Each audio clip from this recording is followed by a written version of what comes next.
Hello, everybody. Welcome to Life After Death and Beyond. I'm James from Praagh, and I'm here with my good friend Kelly White. Hello, Kelly. Hi, James. Hi, everybody. Happy Memorial Day, which is today. Happy Memorial Day. And thank you to all the vets out there. Thank you, everyone who does work for service. Absolutely. And Kelly, you're in Texas right now. I'm in Texas. That's why I have an different background today. You've been traveling a lot. Been traveling a lot, and tomorrow I'm going to be in Portland. You're doing AM Northwest in the morning, which I'm excited about. I'm do that on Wednesday, and then I'm doing the new Renaissance book signing at the new Renaissance store in Portland. So I'm very excited about that. That's great. That's great. Yeah. Great. And you just came back from Palm Springs. I was in Palm Springs for a little bit R&R, and it was hot, but it was okay. But a lot of misters. Misters are my friends now, so yeah, just to good. change things up, a little bit. But you got it's not a nice color though. You look like a color. No? A little color, but we'll see what happens. Oh my gosh. So I just want to tell everyone tonight we have a great show. You never know in life when you meet people, but sometimes you meet what's going to happen. But sometimes you meet someone, you feel there's something there with them. And our next guest is I've known Lisa for a long time, and she is a host of really the Shift Network's shows that she does, and she'll tell you more about that. And I met her and I said, we got to do something more with you.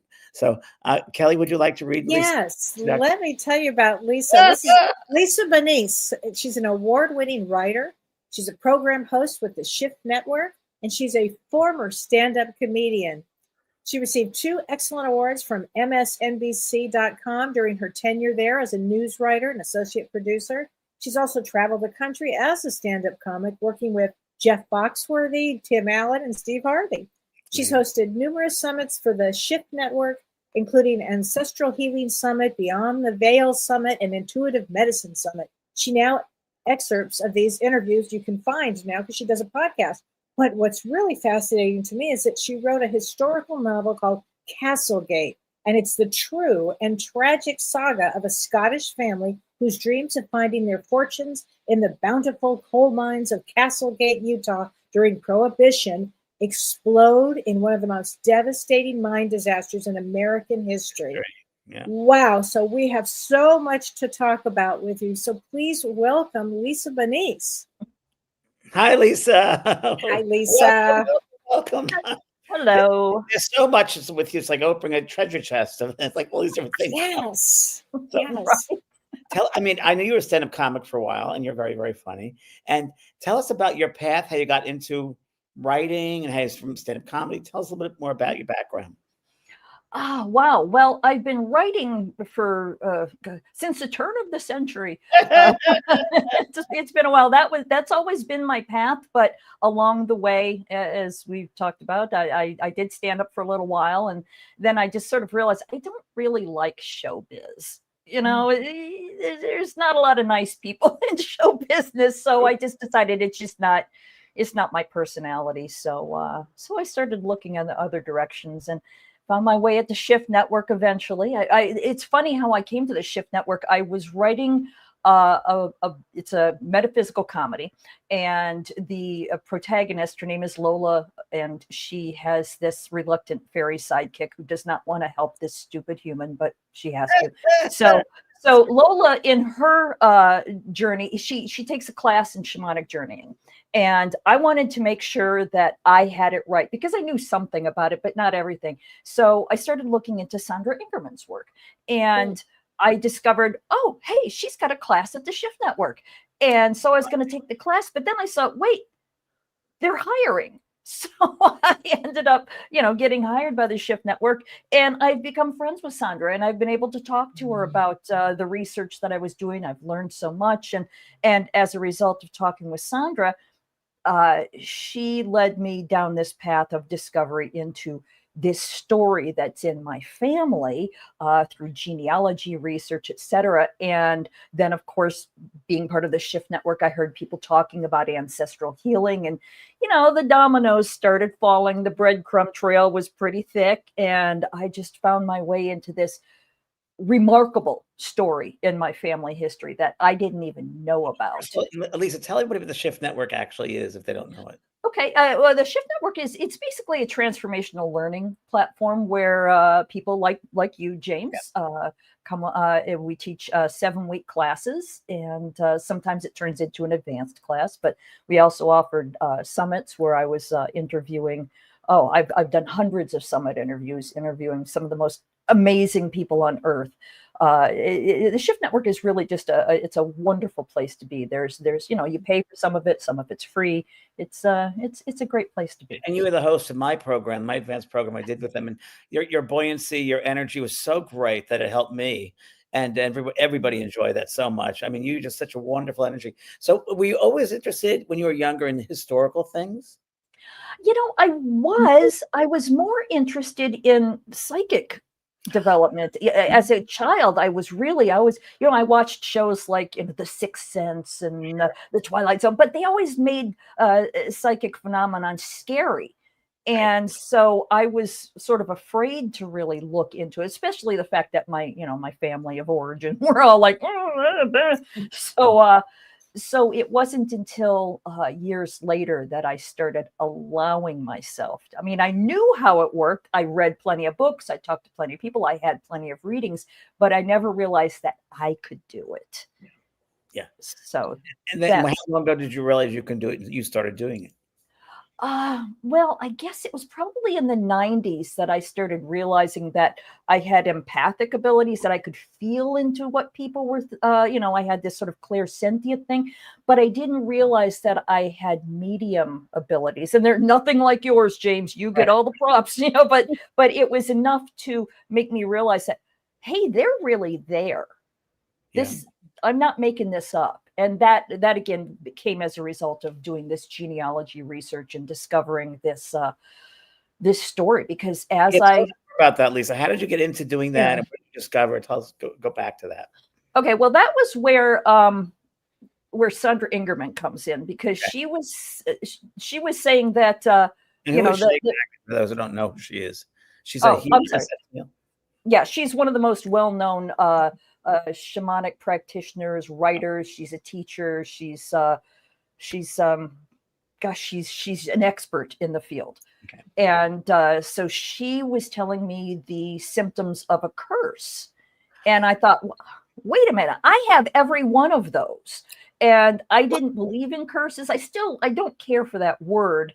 But that's where the ancestral healing comes in, where it's an ancestral pattern. It's a disruption in the field. And so people don't behave as well as they could. And it just gets passed forward and on and on and on. So whether you like the word curse or not, the fact is there's something to this. Yeah. So when she and I talked about this, she referred me to somebody here in Phoenix, and she did a shamanic journey for me and discovered that, oh my gosh, there is this curse. And she said it was about this time in history. And so I looked in my genealogy, in my ancestry tree, which is pretty extensive at the time. And I found that at that time frame, there was an ancestor that was involved in a witch trial, and people were accused, tried, found guilty, and executed, and they cursed this family. And so they were burned at the stake. And then when I discovered years later that some of my ancestors died in this fiery mine explosion, and then my grandmother died as a result of a kitchen fire, her shirt caught fire. My uncle, his house burned down. He was the fire chief as a result of wanting to learn how to deal with fires. So it couldn't be ignored. Right. No. Wow, that's some family constellation you've got there. Wow. So how did you delve into it? What did you discover, the research you did, and so? Oh gosh, there's so many parts to it. When I first started getting into this, my first thing to do was to actually travel to Castlegate. The town itself doesn't exist anymore. They've torn it down, and it's in the middle of nowhere, gorgeous area of Utah, Carbon County. And so I went up to the cemetery and visited their graves for the very first time. I didn't know who these people were at all. My daughter and I went up there. But these are your ancestors you're talking about? Were these Yeah, ancestors of yours from 2 or 3 generations back? They were, let's see, it was my grandpa's dad. Okay. My grandpa. So they came over from Scotland. Okay. And settled in Castlegate, Utah, where the men all became coal miners. Okay. And the 3 of them, my great grandfather, his brother, and their nephew, were all killed in this mine explosion, the Castlegate mine disaster. It was March 8th, 1924. And the only reason I'm even here today is because young men were laid off. There wasn't enough work. So the men who went into the mine that day considered themselves to be lucky because they got this shift. But, you know, it ended up that there was this horrible disaster. So now my grandfather, who was 18 at the time, his mother had just died 6-7 months before that. So now all these kids are orphaned. And I mean, just think of the devastation that would do to an 18-year-old boy. They just come to a brand new country. They really didn't know anybody here.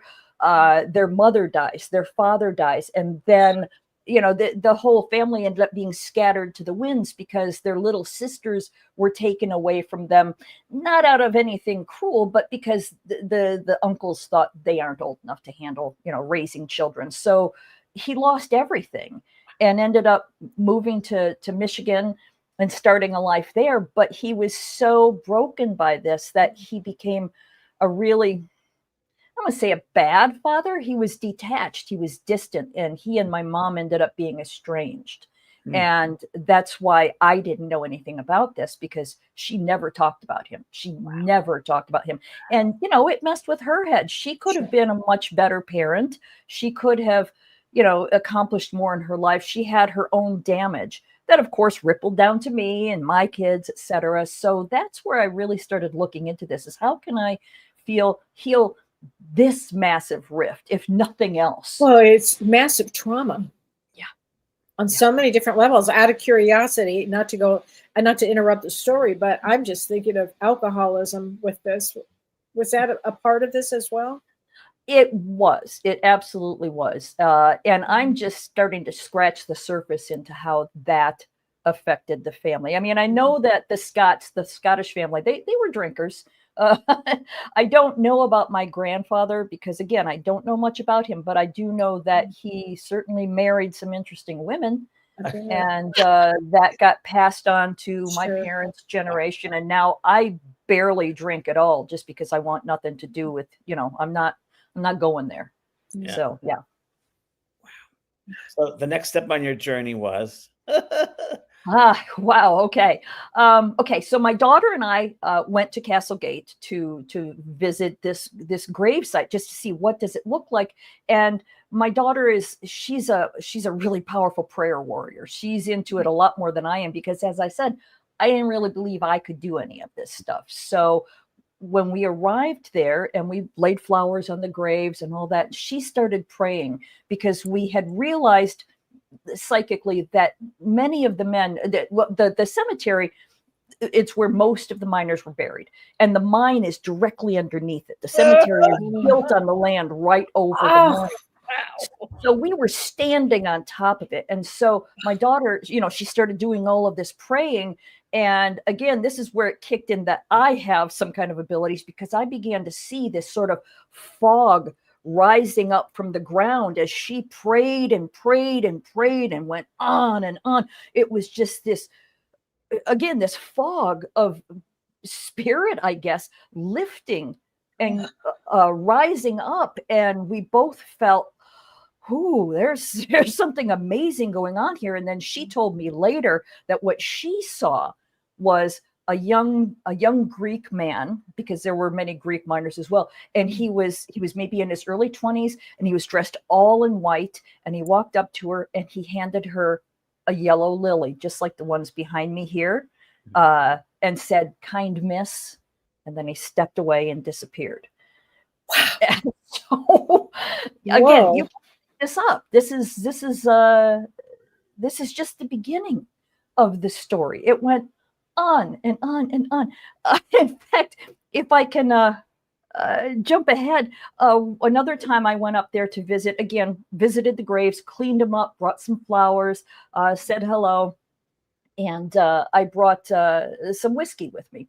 And so I toasted them. I drank a little bit of whiskey and I tossed it onto the graves, and then ended up driving back to Phoenix. And when I got home, I pulled out my favorite Oracle deck. It's the Beloved Dead. And this is the card that came up. I don't know if you can see that. That's the May of a barkeep. Wow. Yeah, it's a barkeep raising a glass in toast. Wow, that's amazing. Isn't it Yeah. amazing? Yeah. That was a sign for you to say thank you for remembering us, for honoring us. Yeah. Did you feel a connection as soon as you walked that cemetery? You felt, I think the second time you felt it stronger. Do you feel anything? The first time I was just learning that I was able to do this. So I didn't really feel much when we first arrived, but once she started praying and I saw this fog, that's when I realized, oh, there's something going on here. And then I realized that my great-grandmother, Helen, whose headstone was behind me, she and her husband, Will, were buried side by side. I could feel her so happy because she hadn't allowed herself to cross over. She was staying there because her boys were stuck in between the worlds. And we sort of got this message that many of these miners were trapped because it was this traumatic, horrific event. And many of them thought they were in hell. They were trapped in this fiery, looping moment. So that's why when she was praying, so many of them rose up, and why the young man came forward and thanked her with the flower. Thank you for releasing us. And then Helen, my great-grandmother, was able to, ascend with her boys, who were finally now released. Wow. Did you have reoccurring dreams about any of this? I did, but I didn't realize at the time what they were. I had a lot of dreams, but I thought it was about Montana because it's in the same area of the country. It didn't occur to me that Utah would be a place that I would end up someday. Again, I didn't know about this story. So there was that. But then, okay, if we're going to talk about dreams, this is it's part of the story, but it's off to the side. I had dreams for years about a place called Blackpool, England. And I've never heard of it. Yeah. Okay. So you know what I'm talking about. I had dreams about this place and I didn't know where it was until I saw a movie on BBC America called Blackpool. And I was like, oh, that's the place. So I ended up saving for years and years and years. I've got to get to Blackpool. I don't know why, and then once we got there, my husband and I, we realized it was more about getting me across the pond, because then we ended up traveling up to Scotland.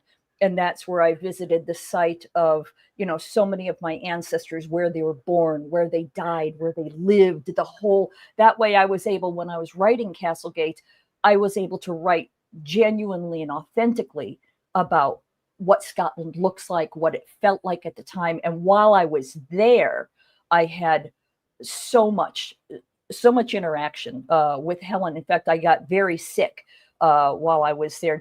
I was fine when we were in England, where the Blackpool Tower acted as this antenna. But as soon as we got to Scotland, I got very sick. And I didn't know, what do you do here? I mean, if I was in the States, I'd go to my own doctor. But what do you do when you're in a foreign country? What's their insurance like? And where do you go? What do you do? And I was just sort of laying there afraid, terrified. What's going to happen to me? And I heard Helen saying to me, this is what it was like back then. You never knew if you were going to live or die. Wow. You never knew. Wow. So, so then we went and visited her little brother's memorial. He was killed in World War I. We visited the memorial in their hometown with his name on it. And long story short, when I got back home, I was still very sick and I had a sinus headache by this time. And I was laying on the couch just, and I felt on this side of my face this weird sort of tingling pressure growing and growing and growing. And again, I was afraid, but I didn't know what to do about it. And then it felt like this side of my face just disappeared. Wow. And I heard, this is what happened to Buchan when he was in World War I. He was over in France and he was killed because he was shot in the face. Oh, wow. Oh my gosh. And then part of my work with Shift, I was working with some medical intuitives, And one of them was giving me a reading, and I was telling her, over the course of my life, I've had so many injuries to my face. I've been in car accidents where I've had my nose broken, and I've had my teeth broken, and it's always right here. And I told her, I don't know what this is about. She's like, well, and I didn't tell her any of the story. She said, I see that you were a soldier in World War I and you were shot in the face. Oh, jeez. Oh my gosh. So that was you then. Apparently, I cannot say for sure, as you know, but I have a story about Buchan. Get this. Because of Ancestry.com and my passionate genealogy research, I discovered so much about Buchan and his life. I know everything that's available to know about this young man. So because I had this information on Ancestry, I was contacted by somebody who I didn't know, saying, we have something that we think might belong to your family. How do you know Buchan Littlejohn? So I told her what I knew, and she said, well, I live in Washington State. We found something in our backyard when we moved here 50 years ago. We were building our house. We dug, we were digging, and we found this thing in our yard. How do you suppose this could have come, to Tacoma, Washington? So I got back on Ancestry, and I dug and I dug and I dug and I dug and I dug, and I discovered that my great-grandmother, Helen, when she moved to Utah from Scotland, she would have brought this with her. When she died, it apparently went to her older brother, who was head of the family. And when he died, his daughter ended up with it. She moved to Tacoma, Washington. That was her land. So what she sent me was this. This is Buchan Littlejohn's, they called it a dead man's penny. It was a memorial plaque given to families of men who were killed in the war. Wow. So when I received this, it says, you can't really see it very well. It says Buchan Littlejohn right here. It's raised letters. And the first time I got it, I ran my fingers along the letters, and I can feel it right now. Helen must have done this so many times. She raised Buchan. Their parents died, so she raised him. So she was his second mother. So whenever she would rub her fingers across the name, she felt like she was contacting him, touching him. And I can feel that when I rub my finger along his name. Wow. It's, I get goosebumps. The ripples are so powerful. Wow. Yeah. Wow. Were you receiving messages all along from the other side guiding you on this journey? I didn't realize that that's what it was, but yes, because, synchronicities, that's how I took it. What an interesting coincidence this is. So, eventually I realized, I can't pretend that this isn't real anymore. And and I've developed this wonderful relationship with Helen and Will, her husband, Will. And then Helen's brother, Jordy, is another one who came through loud and clear. In fact, I've got so many stories to tell. I'm jumping ahead a little bit, but this is one of my favorite stories. I went back last August, to do a book signing. And I went again to the cemetery and the mine entrance. And I was saying my farewells because I don't know if I'll ever be back. It felt like my work might be done. So I wanted to say goodbye. And so, it was really very touching. And I brought some tuppences. They're 2 penny coins from Scotland. I had brought a whole bunch of them home with me, and I sprinkled them in gold dust, and I carried them up there in this little bag. And so I brought one for all 4 of the men, and 3 of the men and my grandmother. So I put a tuppence on each grave, and then again I toasted them with whiskey, and I was, thank you so much for being a part of my life. Let's not let this be the end. That whole thing. And I heard Helen and Will, again, buried side by side, take some of these flowers. And this is an old, middle of nowhere cemetery. It's overgrown with weeds, and it's not well tended, but it's still beautiful. So anyway, I saw these weeds. They were like 2-3 feet high, and they had these little yellow flowers on them. And I was like, all right, I'll take some weeds with me. So I picked a couple, and they're like, that's enough. 2 is enough. And then I left, and I left out part of the story. A few months before this, I had been diagnosed with COPD. lung issues. And that just didn't feel right. It just didn't feel like that. But it came to me that after the mine explosion, the air in Castle Gate was filled with toxic coal dust. Nobody could breathe for days. And the men, there were 2 explosions. The first explosion killed a certain amount of men, but then the mine was filled with coal dust. So the men who were there, still alive, would have either suffocated immediately on this poisonous coal dust, or they were killed when the second explosion happened. So that's what I was thinking. Okay, maybe that's what the lung issue is. But I digress. When I got here's the little flower. When I got back to my little Airbnb, I looked it up, and it's called gumweed, and gumweed is used for lungs. Oh, wow. Yeah, so they were trying to help you. Yeah, so I've started using the tincture made of this stuff, and boom, it was amazing, just amazing. Wow. So, yeah. Unbelievable story. Just for honoring those, for honoring them. I mean, really, they just think of all the appreciation they have for you honoring their stories and for having them be heard, because they left without being heard or people knowing their stories, and you honored them by bringing their stories out and living again. How wonderful is that? And also helping the trauma that would have gone forward. Yes. I mean, what an agreement that you would have made on the other side before you incarnated. Really, bravo, because it's a big one. It really it's a big story. It's a large story. Yeah.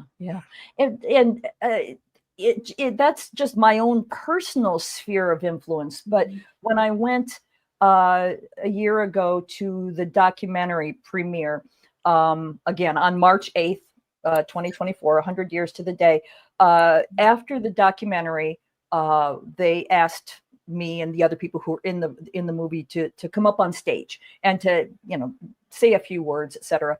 And when it was my turn to speak, I said, this is a line from the book, that you don't really die until someone says your name for the last time.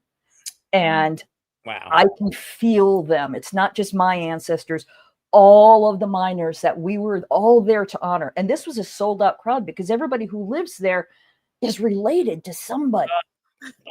So, I mean, the place was just, I can feel them in the room now. It was packed with all of these miners and their wives and their children and all these people who are so grateful that they haven't been forgotten. And I think that the ripple effect for that, again, it's not just my family. It's this whole horrible event that's had some healing. Yeah, you released a lot of trauma. And Lisa, where do you go from here?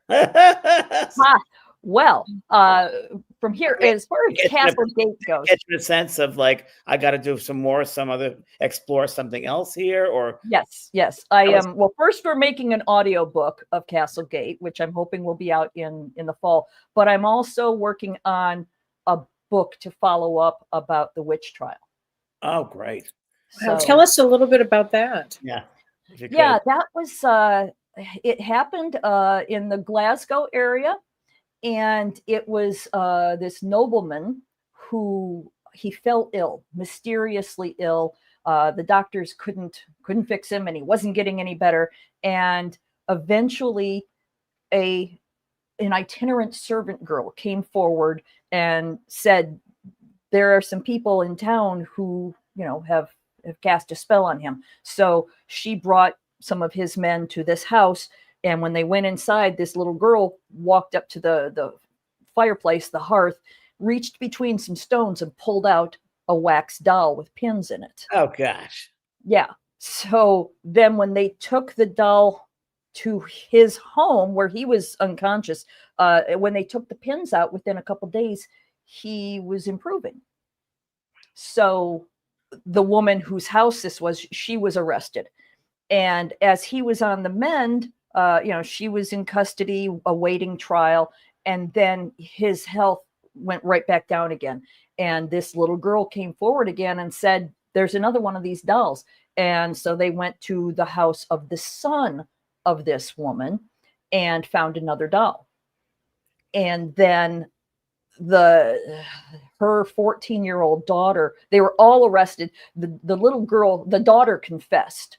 I'm going to assume she was sort of, maybe not tortured, but they kept them awake for long periods of time. They terrified her. So she eventually confessed that she and her brother and 2 other women, I believe one of them was maybe her grandmother, and then another one was maybe a neighbor. So all of these people were arrested, taken to trial, immediately found guilty, and again executed, and burned at the stake. And this is part of when I went to Scotland, I went to the site of the executions, because it's sort of a little park, I guess, for lack of a better word. It's a clearing where I don't think anybody wanted to build on it.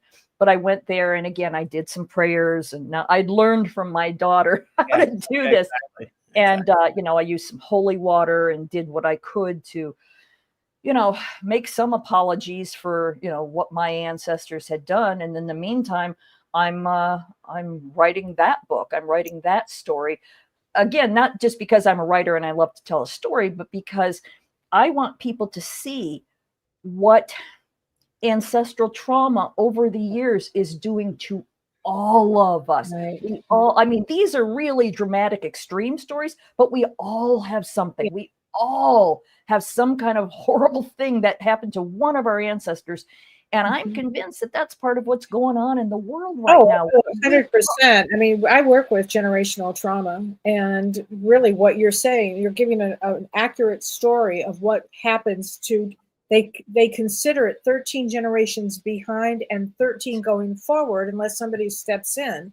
So you're the one that stepped in. And I love the lens that you're using, because you can look at your genealogy, you can look at your history. Usually in family constellation therapy, they go back 3 generations, sometimes 4. But in this case, you would have gone back and back and back, and you can uncover some fascinating things. I have to tell you, what really is just blowing me away is your fearlessness. Yeah. You are fearless. Yeah. I mean, that would have made me a little, I don't know, intimidated, I think. Well, maybe that's how my lack of belief that this is true was helpful. Maybe I was too dumb to be afraid. Maybe. Yeah. Because I didn't really realize that. I mean, I thought, I'm doing it. I'm doing what I'm led to do. So this is what's happening. But I did, since you bring it up, after I came home from the trip where I visited the execution site, I ended up needing to get a soul retrieval, because apparently while I was there at the execution site, even though I was just addressing my people, there'd been so many people killed there, so many executions that I didn't even know about, that apparently someone glommed onto me. Ooh, fresh meat. Let's follow her home. So I had to have that attachment removed. And so, yeah, there is something to be said for a little fear, Well, there are certain things that I just wouldn't want to go near, and a lot of that's this. Yeah. Lisa, a quick question here. First of all, a couple of things I wrote down. So Glasgow would be the area, Glasgow, Scotland. Okay. And anything in your personal family right now about fires? And does that continue on, or is that finished and done with? That, I believe, is finished and done. I'm still very careful. I never leave a candle. Like, I always have a 7-day candle burning on my ancestral altar. But if I leave the house or go to bed, I always blow it out, just because, I'm not going to leave this open. Sure. But it seems to have sort of, over the generations, like I said, my grandmother, this was my mom's mom. She died as a result of a fire. My mom's brother ended up being the fire chief because his house kept catching on fire. And then in my mom's later years, she ended up with lung cancer. So her lungs were burnt up from the inside. And then the doctors decided they wanted to do radiation on her brain to prevent this cancer from spreading there. So they did radiation on her brain, and the doctors aren't going to admit this, but I'm convinced that they fried it a little bit, because she was never the same. So she's got this burned up brain or burned up lungs. And now I'm dealing with debilitating hot flashes. So it's still affecting us, but it's watered down just a little bit every generation. Well, and lungs represent grief. Yeah. These families would have had huge grief. Wow. Yeah, absolutely. Wow. So you're working right now on the story now about the burning. Is that what you're doing now? Okay. Yeah. I'm about halfway done with that book. It's taken a little longer because I have learned to be respectful of the story. So I only write when I feel, I don't write when I'm not feeling protected. I don't want any of that stuff entering my life, because I've learned as a writer, and I'm sure other writers out there will tell you, when you're writing something, especially fiction, that stuff starts happening in your real life. Yeah, you gotta be careful. So I'm being very respectful, and I'm making very sure that I'm telling the story reasonably and not pointing blame at anybody. It is what it is. This is what happened. And so relaying history, really. You're relaying their story, what happened, as best as you know it. And I sometimes I'm writing, well, many times I'll feel them come through me writing. And I'm sure with your writing, you felt them come through and write their story. Yeah. This reminds me of another story. I don't think I told this one yet. When I first began, because I had all of this genealogy research, I knew everybody's birth dates. And so I ran astrology reports for the main characters. And many of them I had to just sort of guess what time it was, but then I ended up finding their times of birth. But for Helen, again, my great-grandmother, I got her birth date off of her headstone, because I hadn't found her birth certificate yet, her birth document. So when I went to write a passage where Helen was the main character in the scene, I wanted to know, okay, how would she have reacted to this? So I start reading her report, and I kept hearing this voice saying, this is wrong. This is wrong. Wow. This is wrong. This is wrong. I mean, it became so adamant, I couldn't even read it any longer. So I went to my computer, and by this time I had found the Scotland's People website where it said, her birth date and her time of birth. And her birthday was wrong on the death certificate. Wow. It was off by a year and a month. Oh, that's a totally different personality. Absolutely. A completely different personality. So yes, she absolutely reached across and was like, dude, this is wrong. Wow, so fascinating. And will this be made into a movie as well, do you think, or documentary? I would love for it to become a movie. That is in the hands of the ancestors. But again, this documentary, it was called Remembering Castlegate. Beautiful, beautiful story. It's like a 20-minute long documentary, and it tells, the town's history, but then it focuses on the explosion itself. And it's actually, there's a museum there in Helper, Utah. That's the closest town that still exists. And in their museum, they have a little room where you can go in and sit, and it's playing on a loop. So, so anytime you walk into the Helper Museum, there's my face. Wow. Yeah. Wow. And briefly tell us a little bit about the fairy novels that you're writing. Oh, yeah, please. Yeah. Well, those were written for fun. Again, I wrote the very first one just after the turn of the century, and have republished it recently. The name is A Fairy on My Shoulder, and this is about a woman named Lola who is ordinary. She's very ordinary. She lives a boring life. She's just bored to her teeth, and she makes a wish. I wish life was more interesting. And at the same time, there's a bad witch across the street who's casting a spell. And so she gets sucked into this and wakes up with uncontrollable, unexplainable psychic abilities. So she doesn't know how to use them. She, sort of prays, she begs the gods, help me with this. And so she is assigned this fairy, and the fairy doesn't want to be there. She doesn't like human beings, and Lola can't pronounce her name correctly, which makes her even madder. Lola calls her Twink, which is so insulting. So they have this, sort of clashing relationship. So yes, the first The first book is about her having to sort of battle against what this woman across the street is doing. And then the second book is, again, where she takes a class in shamanic healing and becomes friends with a trans woman, and they become girl detectives together. And so they go out and solve mysteries, etc. The first one, The Fairy on My Shoulder, I assume she works with fairy.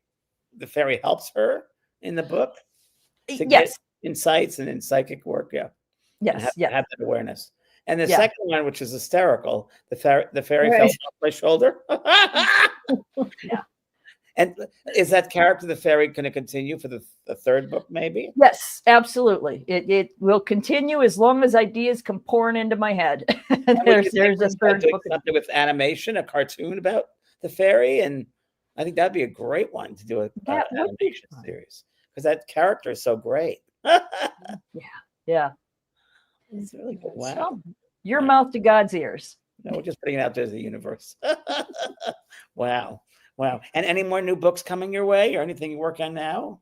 Well, you know what? I think that's actually plenty, and my plate is very full. I'm super excited about the audiobook of Castlegate coming out, though, because it's written in, plain old narrative style, but when the characters are speaking, they're speaking in Scots dialect, and I cannot do a Scottish accent. I couldn't do it to save my life.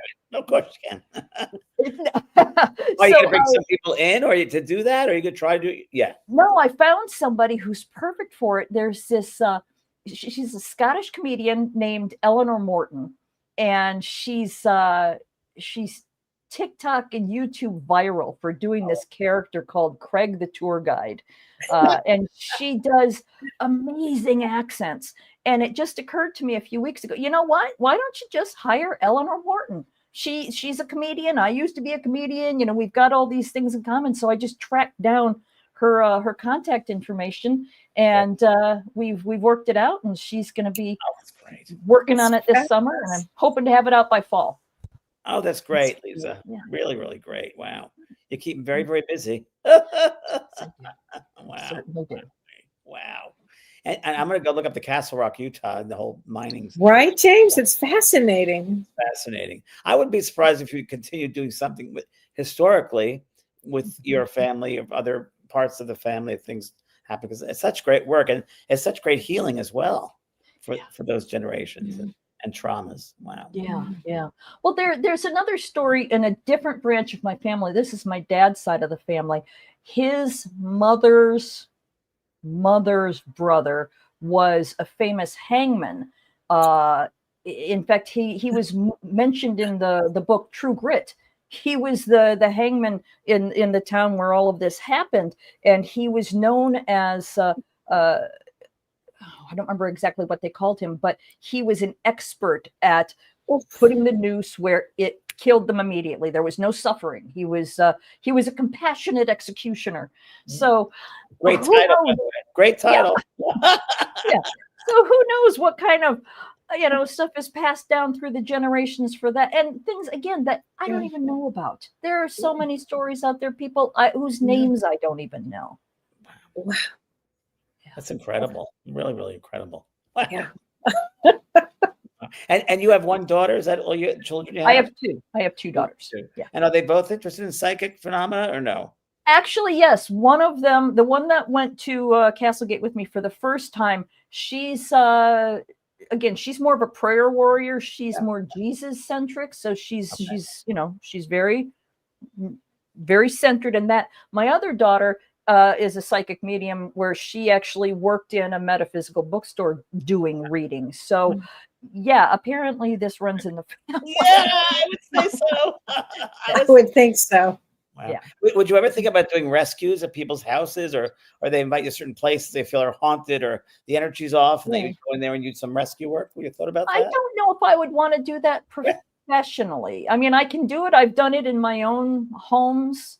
Right. But to do it for somebody, for a stranger, for pay, I'm not sure that that's my path. Very fascinating, really, with the work you do. Honestly, really great. How can people get to you, Lisa, on your website? I've got two that you can go to. One is lisabonnice.com, and that's about me and all of my stuff. But for the book, it's castlegatebook.com. Okay, castlegatebook.com. Fantastic. Wow. Well, thank Really you interesting. so much. Really, really, Lisa, incredible. Wow. Wow. It's such a great story. And James, tell us, what do you have coming up? I did. I put up for some private readings, not private, group demonstrations in May, and it filled up so quick. It's only 10 people. So would you give me June the 13th? Is next. There it is, June 13th. If you want to register for that, they can. That just went up today. So if you go to the May event, it'll say sold out, but it'll bring you to June 13th. And that is only 10 people, and it's a 3-hour type of situation. Great. And then you have a big event in Maui coming up. Oh, in July, I have Maui group. Yes, healing the mind, body, and spirit. And that's coming up in July. We still have a couple of 2 or 3 spaces open for that. So it'll be fantastic. Middle of July. There it is. Yeah. July 9th, 13th. And what do you have, Kelly? I also, it's been such a busy time. I also have in June 20th to the 23rd, I have a big event, Roots of Healing. In fact, we will be covering generational trauma. There you go, Lisa. We'll be covering that along with talking about a lot of deep spiritual topics that we're going to be going through. But generational trauma is a big one, I think. So join us if you're in Los Angeles area, June 20th to 23rd. Please join us. Me and Dr. Shirley Impellizzeri and Carrie Gonia. And then and then I have a signing in Portland on May 28th, which I'm really excited about. Well, fantastic. Well, great. Well, thank you, Lisa, very, very much. Appreciate you, Lisa. And thank you for having me. Thanks, everybody. We'll see you next time. Okay.